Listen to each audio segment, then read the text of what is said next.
तो दोस्तों, आज की कहानी बहुत ही ज्ञानवर्धक और प्रेरणादायक है। तो कहानी को पूरा देखें। और कहानी देखने से पहले मेरी चैनल पर नए हैं तो चैनल को सब्सक्राइब करें और वीडियो को लाइक और शेयर ज़रूर करें। तो चलिए कहानी शुरू करते हैं। एक बार की बात है, समुद्र के किनारे एक टिटहरा और टिटहरी रहते थे। अंडे देने का समय हो चला था और टिटहरी अपनी टिटहरे से कहती है, कोई सुरक्षित स्थान देख लो जहाँ पर मैं अपने अंडे दे सकूं और उन्हें अच्छे से पाल पोस कर बड़ा कर सकूं। परंतु टिटहरा उसकी बात नहीं सुनता है और वह यह कहता है कि यही सबसे सुरक्षित स्थान है, तुम यहाँ बिना चिंता किए अंडे दे दो, क्योंकि और कहीं जाने का कोई अभिप्राय नहीं, यही सबसे सुरक्षित स्थान है। तब टिटहरी कहती है, नहीं, यहाँ समुद्र में ज्वार आता रहता है और वह मेरे अंडों को अपनी लहरों के साथ बहा ले जाएगा।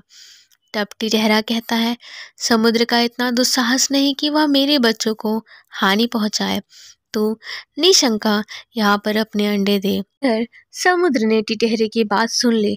उसने सोचा, टिटहरा तो बहुत अभिमानी है, इसके अभिमान को भंग करना बहुत जरूरी है। यह सोचकर उसने ज्वार आने पर टिटहरी के अंडों को लहरों में बहा दिया। दूसरी तरफ जब टिटहरी वापस आई तो उसने देखा कि उसके अंडे समुद्र में बह गए हैं। वह रोती बिलखती टिटहरे से बोली, मूर्ख, मैंने तुम्हें पहले ही कहा था कि समुद्र इन्हें बहा कर ले जाएगा, किंतु तुमने अभिमानवश मेरी बात नहीं मानी। अब देखो दोस्तों, अपने प्रियजनों के कथन पर जो ध्यान नहीं देता उसकी दुर्गति ही होती है। इसके अतिरिक्त बुद्धिमानों में भी वही बुद्धिमान सफल होते हैं जो बिना आई आपत्ति से पहले ही उससे बचने के उपाय सोचते हैं, और जिनकी बुद्धि तत्काल अपनी रक्षा का उपाय सोच लेती है, वही लोग स्वयं को बचा सकते हैं। जो होगा देखा जाएगा कहने वाले शीघ्र ही नष्ट हो जाते हैं। यह बात सुनकर टिटहरे ने टिटहरी से कहा, मैं मूर्ख और निष्कर्म नहीं हूँ, मेरी बुद्धि का चमत्कार तुम देखते जाओ। मैं अभी अपनी चोंच से समुद्र का सारा जल सुखा देता हूँ। टिटहरी, समुद्र के साथ ऐसा तेरा व्यवहार शोभा नहीं देता। टिटहरी आगे कहती है कि हमें बैर भी किसी ऐसे से करना चाहिए जो जिसकी शक्ति हमसे कम हो, और समुद्र तो इतना बलशाली है। समुद्र में रोजाना कई सारी नदियाँ अपना जल प्रवाहित करती हैं, तो तुम समुद्र के जल को कैसे सुखा सकते हो। यह कहते हुए टिटहरी टिटहरे को बहुत डांटती है। तब भी अपने हट पर तुला रहता है। तब टिटहरी ने कहा, यदि तूने समुद्र को सुखाने का हट कर ही लिया है तो अन्य पक्षियों की सलाह लेकर काम कर।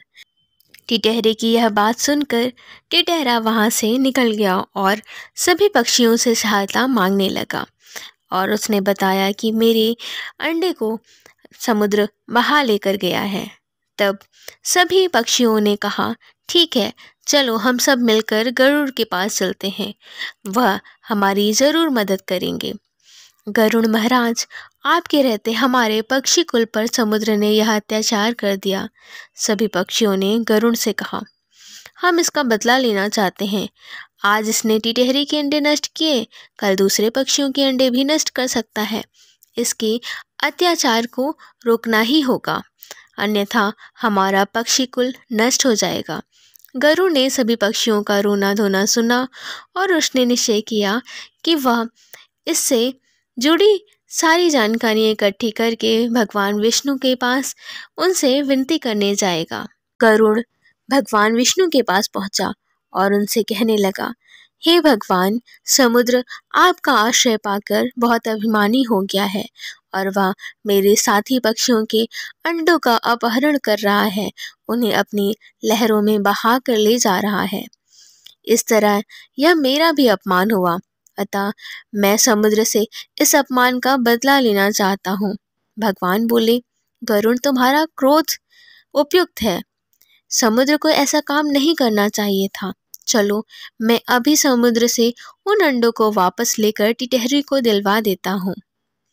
इतना कहकर भगवान विष्णु वहाँ से अंतर्ध्यान हो गए और थोड़ी ही देर में समुद्र टिटहरी के अंडों को तट पर छोड़ देता है। इस तरह से टिटहरी ने अपने अंडे वापस ले लिए। ये कहानी बस यहीं तक। अगर कहानी पसंद आई हो तो मेरे चैनल को लाइक, शेयर और सब्सक्राइब ज़रूर करें। Thank you for watching.